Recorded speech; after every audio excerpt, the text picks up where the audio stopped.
bavandimwe dukunze ububikira amateka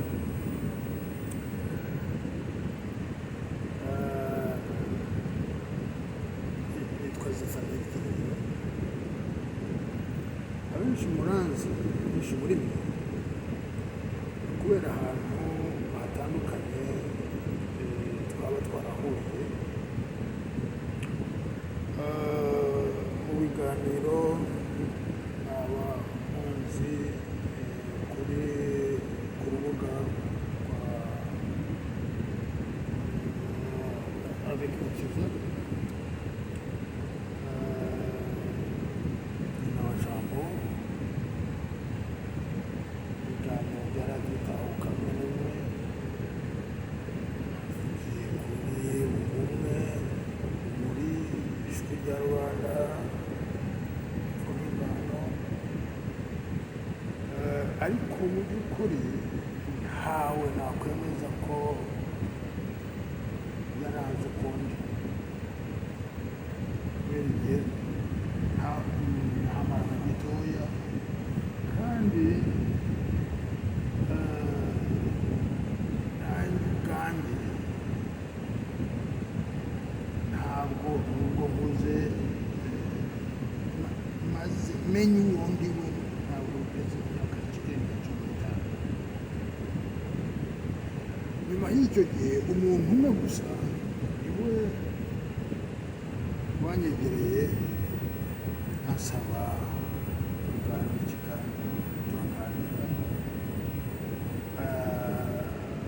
ansaba ko twaganira nyine, noneho tumwemerera, ansaba kumenya no gusobanukirwa ibintu bivuga ko bifite akamaro kandi bitumvikana neza, bityo byagenda gute kugira ngo abantu babimenye babyumve neza. Nuko noneho turaganira tugezeho asanga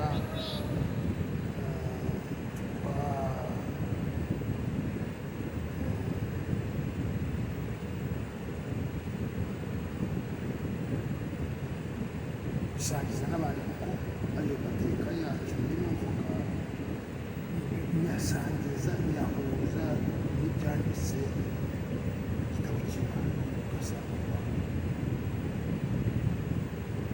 nuko arabisaba tubiganirize n'abandi. Okay, reka tubikore, dukora gahunda, dushyiraho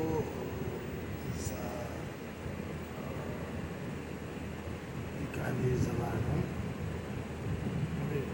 kuzabibwira abantu, dushyizeho gahunda y'ibiganiro kuri YouTube. Noneho abantu bakaza gusobanukirwa, ariko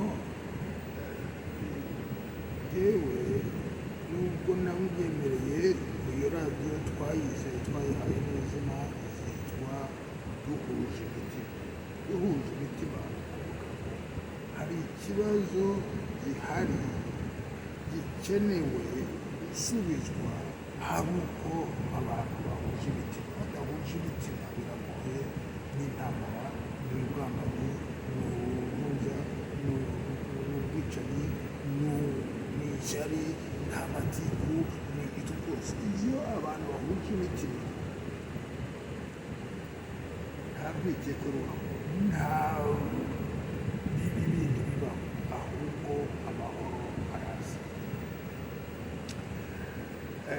Gusa ibyo narabyemeye kubiganira, nuko mu by'ukuri jyewe imisiyo nari ndimo kuva maze kumenya undi, naragiye ibyo mvuga nkabiryohereza ba nyirabyo kugira ngo babikore n'ibyo bagomba gukora. Ndabona rero amazi yararenze inkombe, nk'uko ndi bubivuge mu kanya. Umutima n'umurengeze byarashwanye, byarasanze hose.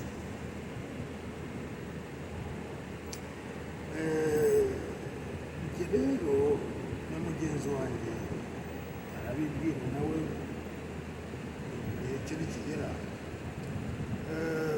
twiyemeje ko gutangirira ku itariki ya mbere y'ukwezi kwa 10 uyu mwaka tuzatangira kubagezaho ibiganiro bigamije gusobanurira amateka y'u Rwanda uko abihaye Imana batangiye kuyandika kandi n'ubu bakayakwirakwiza, ariko uko babivuga bacuramye n'uko basoma ibyanditse nabyo ni uko. Igitabo cy'Imana nicyo ashaka nabyo niko Bikira Mariya niwe wabyivuye ati bisoma bicuritse. Nzabasobanurira ibyo batumvise cyangwa birengagije nuko nanjye ubwanjye nabimenye. Nzabasobanurira ingaruka byagize iwacu n'ahandi uko bizaba. Nzabereka ko amadini yirengagije yagendeye ku binyoma, none amazi akaba yarenze inkombe. Amadini yibeshya kuri Bikira Mariya. Abanyamadini bameze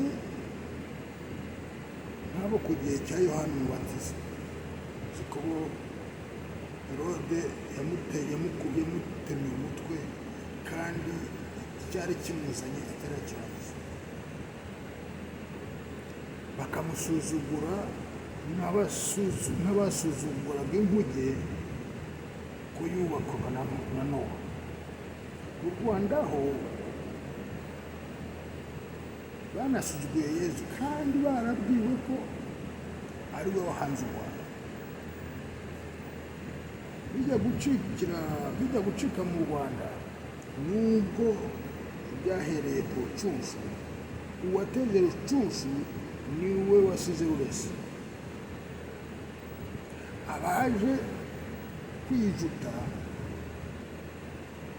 bakanga gusangira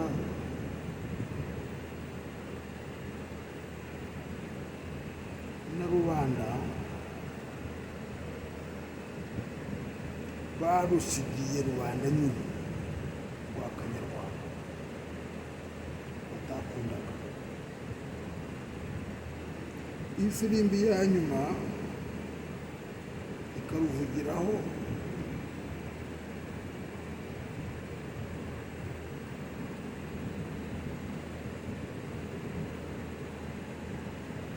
urwari rubanda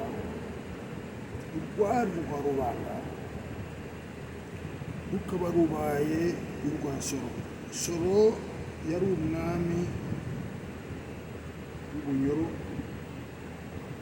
wakezaga Mandwa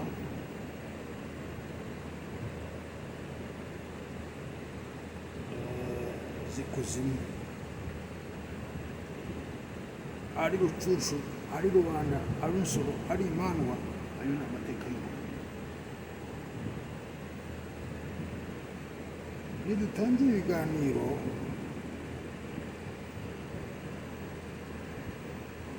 tubitumiyemo umuntu wese uzumva ibitekerezo tubasangiza, bakumva inzira turimo y'urukundo twayisanze. Ariko niba tutari kumwe, ikomereze natwe tureke twigendere. Udafite umutima ukunda ntacyo twaba dusangiye cyangwa duhombye. Kuvuga Yezu siko kumugira, ariko gusuzugura nyina wa Jambo ni gukura Yezu. Wibwira ko akora ibitangaza rero ari umukozi w'Imana. None se si shitani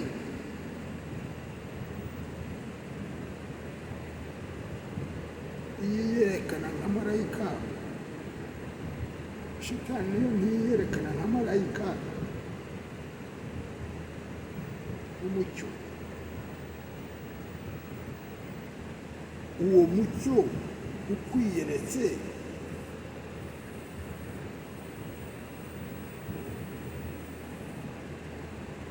uwutandukanya ute n'umucyo w'ukuri?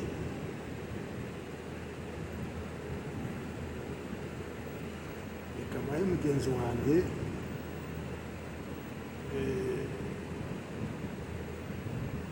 tuzabagezaho gahunda ku itariki ya mbere y'ukwezi kwa cumi muri uyu mwaka n'ibizakurikizwa.